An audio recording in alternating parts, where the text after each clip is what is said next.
I am a pre-med premature baby. I was born before 37 weeks via C-section with problems during delivery, possibly because my mom has diabetes. Within a couple minutes after birth, I began to exhibit classical symptoms of neonatal respiratory distress syndrome. These include rapid shallow breathing and a sharp pulling in of the chest below and between the ribs with each breath. Doctor, what's wrong with my baby? The baby seems to be having neonatal respiratory distress syndrome. I'm going to order some tests to analyze the blood gas and then an x-ray in a couple of hours. This test is verifying my suspicions that the baby has neonatal respiratory distress syndrome, as her blood shows too little oxygen and too much acid.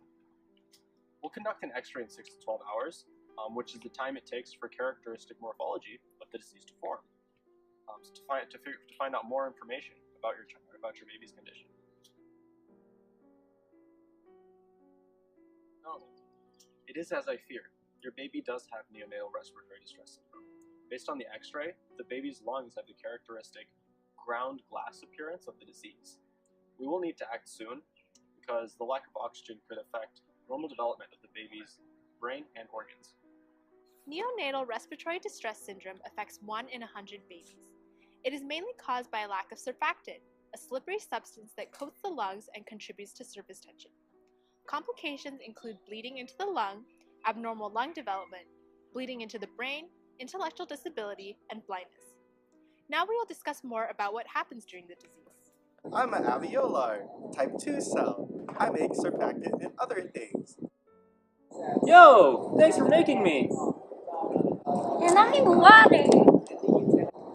We are the walls of an alveolus.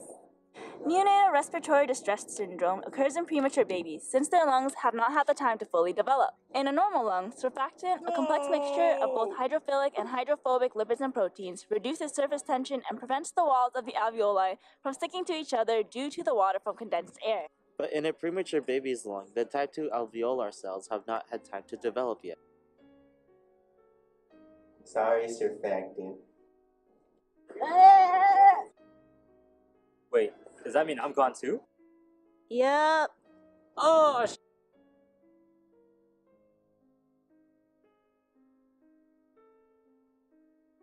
This is cute in human terms, but very dangerous if we consider that the space in between the alveoli is where gas exchange occurs. I understand that your child getting neonatal respiratory distress syndrome, or NRDS, must be unexpected and distressing for you. When you decide to have the baby, it probably wasn't the scenario that you imagined. The good news is that babies sometimes get better on their own. We'll also add treatments, though, to improve your baby's success chances. At this time, I'd like to discuss treatment options, if that's okay with you.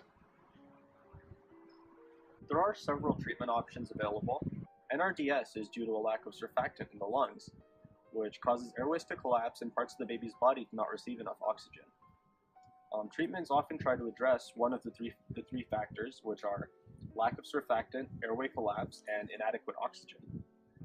One option is to provide extra surfactant. However, this needs to be injected directly into the baby's airway, so complications could arise from the procedure. Other complications that could occur down the line include bleeding into the lung. That doesn't sound like a good option. Do you have other ways to do it? Since your baby exhibits low blood oxygen and high acid in the blood, she could be a good candidate for using an assisted ventilator or breathing machine. However, there is the risk of damaging the lung tissue with this treatment. Another treatment that is sometimes used with ventilator or used on its own is called continuous positive airway pressure, or CPAP, whereby air is sent into the baby's nose to keep the airways open. I know everything has risk, but I still would like to prefer like a treatment that's more natural or has less side effects. Well, I think our best option would be to use stem cells from the baby's own bone marrow.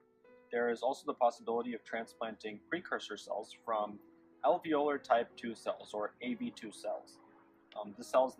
Those are the cells that make the surfactant from an adult such as yourself, but it runs into the risk of some issues of rejection because while the baby's immune system has not developed yet, Once it does develop, the baby cells may recognize the parent cells as foreign and attack them. There have been some studies done that indicate that transplanting bone marrow mesenchymal stem cells and their corresponding culture media from the baby can treat similar diseases in adults, such as acute respiratory distress syndrome, as well as prevent bronchopulmonary dysplasia, an additional disease that could develop from acute respiratory distress syndrome. I think this technique could apply to neonatal respiratory distress syndrome as well. Wow. Can you explain further about the cells? This would be done by using something like granulocyte macrophage colony stimulating factor to trick the baby's bone marrow mesenchymal stem cells or otherwise known as BMMSCs, to leave the bone marrow into the blood, from which they can be extracted. We could then inject a portion of the cells back and then culture the other portion of the cells and inject them back at higher concentrations into the baby. Once the BMMSCs are in the baby's blood, some travel through the pulmonary circulation from the heart to the lungs and will become naturally trapped in the lungs. When surrounded in the lungs by different factors, the stem cells would differentiate into AT2 cells, and the rest of the cells in the blood would just return to the bone marrow. And the baby lived happily ever after.